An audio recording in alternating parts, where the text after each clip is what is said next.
नमस्कार दोस्तों आज के वीडियो में हम इग्नू के एमए हिस्ट्री के सब्जेक्ट MHI 01 की यूनिट 10 यानी formation of states and empire को कंप्लीट करेंगे। कंटेंट की बात करें तो आज के वीडियो में हम कुछ इम्पॉर्टेंट पॉइंट्स डिस्कस करेंगे और उससे पहले हम जानेंगे कि पिछले वीडियो में हमने क्या जाना था, यानी recap. Important tribes Assyrian empire के बारे में आज वीडियो में बात करेंगे, जो कि 2 फेजेस में डेवलप होती है, फर्स्ट फेज़ और न्यू असीरियन एम्पायर। ईरान के बारे में जानेंगे और बैकग्राउंड जानेंगे उसका कि ईरान के रीजन में क्या डेवलपमेंट्स हो रहे थे। मीडियन एम्पायर के बारे में बात करेंगे क्योंकि बहुत इम्पोर्टेंट एम्पायर है और फर्स्ट ईरान की एम्पायर है। न्यू बेबीलोनियन एम्पायर के बारे में बात करेंगे। एंड ऑफ असीरिया यानी माइटी एम्पायर असीरिया का जब एंड होता है, कैसे एंड हुआ उसके बारे में बात करेंगे। आफ्टरमैथ, उसके बाद क्या होता है, और कंक्लूजन में जानेंगे एंड ऑफ मेसोपोटामियन पावर और राइज़ ऑफ ईरान, यानी मेसोपोटामिया की पावर का अब अंत होता है और यहाँ इसके बाद से ईरान में बहुत सारे किंगडम्स, एम्पायर्स हमें देखने को मिलती है, यानी ईरान की रीजन का राइज़ हमें देखने को मिलेगा, जो कि हम यूनिट 11 में इसके बारे में डिटेल में बात करेंगे। रिकैप के बारे में बात करें तो हमने पिछले वीडियो में जाना था कि मेसोपोटामिया का जो रीजन है, टिग्रिस और यूफ्रेटिस रिवर के बीच का जो रीजन है, उसमें सिटी स्टेट्स डेवलप हुए थे, यानी छोटी छोटी गवर्नमेंट्स, किंगडम्स डेवलप हुए थे और जो आपस में कॉन्क्वेस्ट करके बड़े हो रहे थे, एक्सपैंड कर रहे थे अपने आप को और दूसरे को सब्जुगेट कर रहे थे। तो इस पीरियड के बाद क्या हुआ, क्या डेवलपमेंट्स हुए, और हमने इसमें जाना था कि किंगडम्स डेवलप होते, बड़े किंगडम्स यहाँ पे डेवलप होते हुए दिखते हैं और एम्पायर डेवलप होती है, ओल्ड बेबीलोनियन एम्पायर। पिछले वीडियो में हमने जाना था कि ट्राइबल माइग्रेशन कैसे इन एम्पायर्स, किंगडम्स को डेवलप करने में एक इम्पॉर्टेंट रोल प्ले करता है। पिछले वीडियो में हमने जाना था कि ओल्ड बेबीलोन के एम्पायर मेसोपोटामिया रीजन में कैसे डेवलप होती है, कैसे उसका एंड होता है। हित्ताइट जो कि एनाटोलिया में एम्पायर थी, उसकी मेसोपोटामिया में रेड्स के चलते, बेबीलोन की एम्पायर में रेड्स के चलते बेबीलोन की एम्पायर बहुत वीक हो जाती है, जिसका फ़ायदा दूसरे ग्रुप्स उठाते हैं, दूसरी रूलिंग क्लास उठाती है। जैसे साउथ मेसोपोटामिया में बेबीलोन के विघटन के बाद में कसाइट एम्पायर डेवलप हुई थी, वहीं नॉर्थ में मित्तानी एम्पायर और दूसरे किंगडम्स डेवलप हुए थे। तो ये सब पिछले वीडियो में हम ऑलरेडी बात कर चुके हैं। आगे हम असीरियन एम्पायर और दूसरी एम्पायर के बारे में बात करेंगे, ईरान के बारे में बात करेंगे। सबसे पहले हम बात करते हैं असीरियन एम्पायर के बारे में, जो कि इस रीजन में डेवलप हुई थी, मेसोपोटामिया में। नॉर्थ टाइग्रिस रिवर का जो रीजन है, इसमें कुछ डेवलपमेंट्स हो रहे थे। एक तरफ टाइग्रिस रिवर के नॉर्थ में जो सेमिटिक ट्राइब्स आकर सेटल हुई थी, वो पावरफुल होती जा रही थी, और दूसरी ओर मित्तानी जो एम्पायर थी, उसकी पावर काफ़ी वीक होती जा रही थी। टिग्रिस रीजन में ये जो ट्राइब्स आकर सेटल हुई, इन्हें ही असीरियंस कहते हैं। बात है करीब 1300 BC की। असीरियंस ट्राइबल ग्रुप, जो कि सेमिटिक ग्रुप की ही ब्रांच है, अपर टिग्रिस को कंट्रोल करने लगी। असीरियन किंग शल्मानेशर I सीरिया और लेबनान में वॉर कैंपेन्स करने लगे, पर असल में जो इन रीजन को कॉन्कर कर पाए वो थे तिग्लत-पिलेसर I। असीरिया की कोर से एक नई एम्पायर इस्टेब्लिश होती है और यही इस एम्पायर का फर्स्ट फेज़ है, और ये एम्पायर है असीरियन एम्पायर। ये नई एम्पायर को दूसरे ट्राइबल अटैक से काफ़ी झटका लगता है, जिससे ये वीक हो जाती है। पर जब ये राइज़ होती है, जब इसका राइज़ होता है, तो उस पीरियड की ये माइटीएस्ट एम्पायर बन के उभरती है। और यहाँ हम बात करें न्यू असीरियन एम्पायर के बारे में। शुरुआत होती है अशुरनासिरपाल II से, और ये बात है 883 से 829 BC की। अशुरनासिरपाल II नॉर्थ असीरिया को कंट्रोल करते हैं और एक स्ट्रॉन्ग किंगडम की नींव रखते हैं। न्यू असीरियन एम्पायर के नेक्स्ट किंग हैं शल्मानेशर III, और इनके अंडर में बहुत ज़्यादा डेवलपमेंट्स नहीं होते हैं, पर कुछ दशकों का डिक्लाइन ज़रूर आ जाता है। और फिर जब तिगलत पिलेसर थर्ड के अंडर में और उनके वंशजों के अंडर में असीरिया की पावर का राइज होता है, तो ये उस टाइम की माइटीएस्ट एम्पायर बन जाती है। और तिगलत पिलेसर थर्ड का टाइम पीरियड है 744 से 727। समझने के लिए हम देख सकते हैं कि तिगलत पिलेसर वन फर्स्ट फेज़ के इम्पॉर्टेंट रूलर हैं और न्यू असीरियन एम्पायर के इम्पॉर्टेंट रूलर हैं तिगलत पिलेसर थर्ड। इन दोनों के नाम ही सिमिलर हैं। तिगलत पिलेसर थर्ड असीरियन एम्पायर के सबसे इम्पॉर्टेंट एम्परर हैं और इनके बारे में हमें जानना काफ़ी ज़्यादा ज़रूरी है अपनी इस यूनिट में। असीरिया एक बड़ी एम्पायर थी और उसे रूल करने के लिए, इफ़ेक्टिवली रूल करने के लिए स्ट्रॉन्ग मेजर की ज़रूरत थी। मोनार्की स्ट्रॉन्ग हो, दूर के रीजन में एम्परर की पावर बनी रहे, इसलिए कुछ मेजर्स लिए गए। एम्पायर को ठीक से चलाने के लिए टेरिटरी को राज्यों में यानी प्रोविंसेस में बांटा गया, जिसे गवर्नर्स चलाते थे और गवर्नर्स डायरेक्टली एम्परर के अंडर में थे। ये गवर्नर प्रोविंसेस में सुप्रीम होते थे और साथ ही राज्य व्यवस्था को मेंटेन करते थे। ट्रिब्यूट टैक्सेस आर्मी के लिए रेगुलर सैनिकों की आपूर्ति इंश्योर करते थे, जो कि उन्हें बड़े ज़मींदार प्रोवाइड करते थे। जैसे मुग़ल काल में भी मनसबदारी सिस्टम था। मनसबदार मुग़ल को आर्मी के लिए सैनिक बल प्रशिक्षित करके देते थे, जिससे मुग़ल की आर्मी स्ट्रॉन्ग रहती थी और सैनिकों की आपूर्ति हमेशा सही नंबर में मिलती रहती थी। असीरिया अपनी आर्मी के बल पर सुप्रीम बना। एक स्ट्रॉन्ग स्टैंडिंग आर्मी थी जो कि वेल ट्रेंड रेडी रहती थी। आर्मी यूनिट्स में डिवाइडेड थी, जैसे घुड़सवार, cavalry, war chariot, camel rider यानी ऊँट सवार, इन्फेंट्री यानी सैनिक। सो आर्मी काफ़ी डिवाइडेड थी, इनकी यूनिट्स में डिवाइडेड थी। कॉन्केस्ट की बात करें तो न्यू असीरियन एम्पायर अपने पीक पे एक काफ़ी बड़ी एम्पायर थी। सीरिया और पैलेस्टीन का एक बहुत बड़ा पार्ट यानी किंगडम ऑफ इज़राइल, बेबीलोन और मीडिया जो कि ईरान का पार्ट था, इसको कंट्रोल करती थी। ये एक माइटी एम्पायर बनती है, जैसा कि हम देख सकते हैं कि कितने रीजन में ये फैली है। इस टाइम की हिस्ट्री को समझने के लिए हमें ये समझना होगा कि हॉर्सेस वॉर और इकोनॉमी में बहुत इम्पोर्टेंट रोल प्ले करने लगे थे, जो कि असीरिया को मीडिया के कॉन्कर करने से मिलने लगा। असीरिया एक और माइटी एम्पायर थी, दूसरी ओर उसकी पॉलिसी इतनी रूथलेस थी कि पूरे रीजन में लोग उससे काफ़ी नफ़रत करते थे। रिवोल्ट्स और रिबेलियंस ना हो, इसके चलते बड़ी संख्या में लोगों को पलायन करने के लिए मजबूर किया जाता था, जिससे लोगों में काफ़ी नफ़रत थी। सो असीरिया मेसोपोटामिया में सुपर पावर बन गया है और ईरान के पार्ट को भी कंट्रोल करता है। पर धीरे धीरे वेस्ट एशिया की हिस्ट्री में एक बड़ा चेंज आने वाला था और जिसको समझने के लिए अब हमें ईरान को समझना होगा। ईरान की बात करें तो उसमें Indo European language tribal group की इंडो आर्यन ब्रांच आके सेटल हुई और ये बात है करीब 1500 BC की। 800 BC तक ये पूरे ईरान में फैल गए थे और अलग अलग रीजन में इनका अलग अलग आइडेंटिटी डेवलप हुई, जैसे मिडीज़, फारस, पार्थियंस, बैक्ट्रियन। अलग अलग रीजन में इन ट्राइब्स में इतने अंतर के बाद भी और ईस्ट ईरान से बढ़ते नए रिलीजन यानी ज़ोरास्ट्रियनिज़्म के चलते ईरान में एक तरह से कल्चरल रिलीजन यूनिफिकेशन हुआ, यानी ट्राइबल एफिनिटी बढ़ी।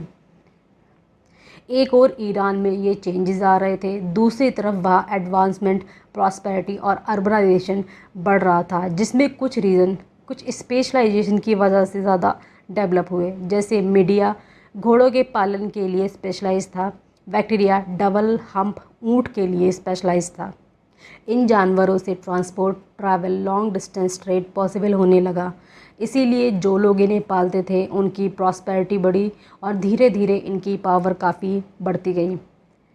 जैसे थोड़ी देर पहले हमने जाना था कि असीरिया में जो उसकी एम्पायर थी वो बहुत स्ट्रॉन्ग थी, घुड़सवार, हॉर्स चैरियट उनकी यूनिट थी।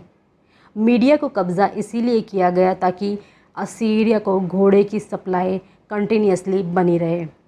तो हम यहाँ पे देख सकते हैं कि असीरिया और साथ ही साथ मीडिया के राइज में हॉर्सेस काफ़ी इम्पोर्टेंट रोल प्ले करते हैं। पूरे ईरान में एक तरफ ये सारे डेवलपमेंट्स हो रहे थे, दूसरी तरफ एग्रीकल्चर में भी चेंज आ रहे थे। इरिगेशन की नई टेक्निक डेवलप हुई और अंडरग्राउंड कैनाल के नेटवर्क्स बनाए गए ताकि पानी भाप बनकर कम से कम उड़े। जब कोई बड़े लेवल पर काम होता है, लोगों का कोऑर्डिनेशन चाहिए होता है, तो सोसाइटी कॉम्प्लेक्स होती है, गवर्नमेंट स्ट्रांग होती है और अर्बनाइजेशन आता है। ईरान में भी ऐसा ही हुआ। सो ये था ईरान के बारे में, उसके बैकग्राउंड के बारे में। ये जानना हमारे लिए काफ़ी ज़रूरी था क्योंकि जो आगे आने वाला टाइम है उसमें ईरान से ही एम्पायर्स निकलती हुई हमें दिखाई देंगी और उसके लिए हमें ये जानना ज़रूरी होगा कि ईरान में एम्पायर से पहले क्या चल रहा था, क्या डेवलपमेंट्स हो रहे थे।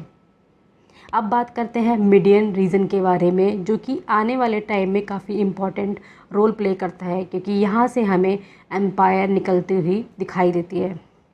ईरान में ये डेवलपमेंट्स हो रहे थे और 8th सेंचुरी BC के एंड तक मीडिया के जो गांव थे उसमें किलेबंदी होने लगी, जो कि आगे चल के शहरों में कन्वर्ट हुए।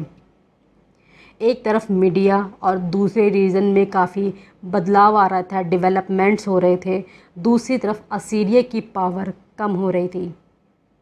7th सेंचुरी BC के शुरू में मीडिया में जो ट्राइब्स थी वो आपस में जुड़कर कॉन्फेडरेसी बनाती हैं और असीरिया को हराने के लिए वो एक साथ आती हैं। लीडरशिप दी गई फ्रावर्ती नाम के व्यक्ति को, जो कि मीडियन ट्राइब्स में से किसी एक ट्राइब के चीफ हो सकते हैं। बाद में फ्रावर्ती ने सत्ता अपने हाथ में ली और यहाँ हमें मीडियन किंगडम बनता हुआ दिखाई देता है। किंग फ्रावर्ती के बाद सायरक्सिस को सत्ता मिलती है, जो कि मीडियन पावर को काफ़ी स्ट्रॉन्ग करते हैं और एम्पायर में डेवलप करते हैं। पर इससे पहले एक टाइम आया जिसमें मीडिया को सीथियन नाम की ट्राइब, जिसे शक भी बोलते हैं, उन्होंने कॉन्कर किया और अपना रूल 25 सालों के लिए स्थापित किया। शकों की बात करें तो वो इंडिया में आने वाले टाइम पर आक्रमण करने वाला था, अपना किंगडम इस्टेब्लिश करने वाला था। और ये बात है मौर्यन एम्पायर के बाद की और कनिष्क एम्पायर के पहले की। सायरक्सिस ने शकों को हराया और फिर से मीडियन किंगडम इस्टेब्लिश किया। आसपास के रीजन्स जैसे फारस को कॉन्कर किया और ईरान में फर्स्ट एम्पायर इस्टेब्लिश की। सो अब तक हमने जाना मेसोपोटामिया में असीरिया सुपर पावर बन चुका था, जो बेबीलोन, मीडिया, फ़िलिस्तीन के ज़्यादातर पार्ट को कंट्रोल करता था। वहीं ईरान में डेवलपमेंट्स हो रहे थे, किंगडम्स इस्टेब्लिश हो रहे थे, जैसे मीडिया, फारस, पार्थिया और बैक्ट्रिया रीजन में किंगडम्स इस्टेब्लिश हुए, जिसमें सायरक्सिस के अंडर में मीडिया अब असीरिया से अलग होकर एम्पायर बनाने वाली थी। आगे क्या हुआ इसे जानने के लिए एक इम्पॉर्टेंट प्लेयर को भी ऐड करना पड़ेगा। हम बात कर रहे हैं बेबीलोन के बारे में। असीरियन एम्पायर की पावर काफ़ी वीक हो चुकी थी और ये बात है करीब 627 से 625 BC की, जिसकी वजह से काफ़ी रीजन्स जो कि असीरिया के अंडर में थे धीरे धीरे करके अलग होने लगे और इसमें जो इम्पॉर्टेंट रीज़न है वो है मीडिया और बेबीलोन।